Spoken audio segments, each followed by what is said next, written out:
Hi guys, this is going to be lesson 3.5. In lesson 3.5, we're going to talk about scatter plots. And what we are actually doing is we are adjusting from normal or typical linear functions or linear equations where all we know is the slope and the y-intercept and we can draw a straight line. Well, now we're going to start to get into things that, yes, they look like they could be linear, but they're certainly not linear. Here's what we mean by that. This graph right here is a type of graph that is called a scatter plot. A scatter plot is created by a set of bivariate data. That bivariate data, guys, is just your x and y tables. So whenever you plot points on here, I just did a regular graph where I didn't put any x values or any y values. I put nothing in here just so you can see what happens. But each of these is one of the points that are come from the bivariate data. Notice that they are nonlinear. Okay, they're not linear because if we connected these all together, obviously they would move up, down, move up, down, move up, down. So they are not linear. However, we know that there's some type of association that goes on with them because otherwise it wouldn't just have like a pattern that is a nice positive pattern. So scatter plots are like the in-between of a linear and a nonlinear function. These are certainly nonlinear, but we can create a linear function in order to make some predictions. The first thing I want you to know about them is the association. There are three types of associations that you can possibly have. All of these associations relate back to positive slope, negative slope. They all go back to the slope. So it's real simple to see. When you look at this one, I could actually draw a trend line, which is also called a line of best fit, through the center of all this data. So I'm going to try to make it go through the center as well as I can. If I take this and I put a line in here similar to that one, what I'm trying to do is I'm trying to create a line, and I can even use my ruler here. I'm trying to create a line that has the same amount of points above and below. This is a positive association. The reason I know it's positive association is because it increases in a positive direction, just like we've always learned.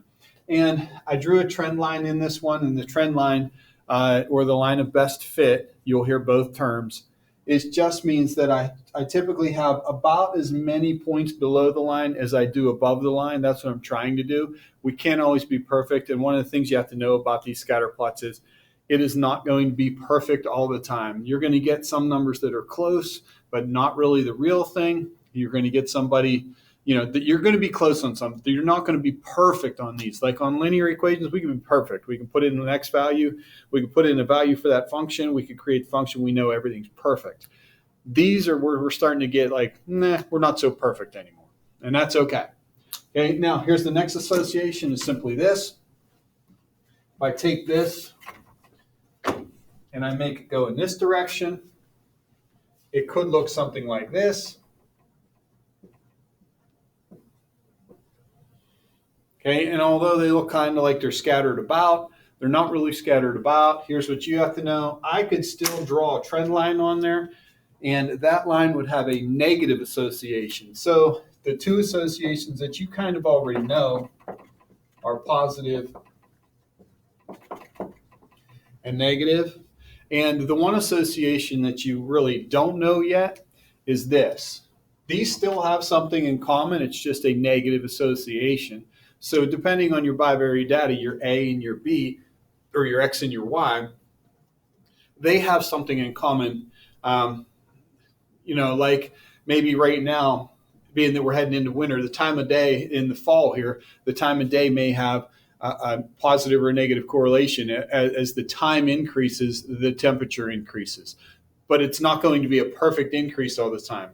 That's why we have scatter plots. This is a negative association. So something is affecting something else negatively. If that time went up, but the temperature went down, well, then maybe it's a negative association. And then there's one other association that looks like this. And this one just means that there could be numbers that are scattered about all over the place. They look like this. And what this simply means is whatever the world we tried to put together here to see if there was an association between the two, there was not an association. There's really no way I can put a line through that and get some type of association between two things. Okay, it's like, I don't know, if you eat cucumbers and Do you get gray hair? It has nothing to do with one another. I just made that up, by the way.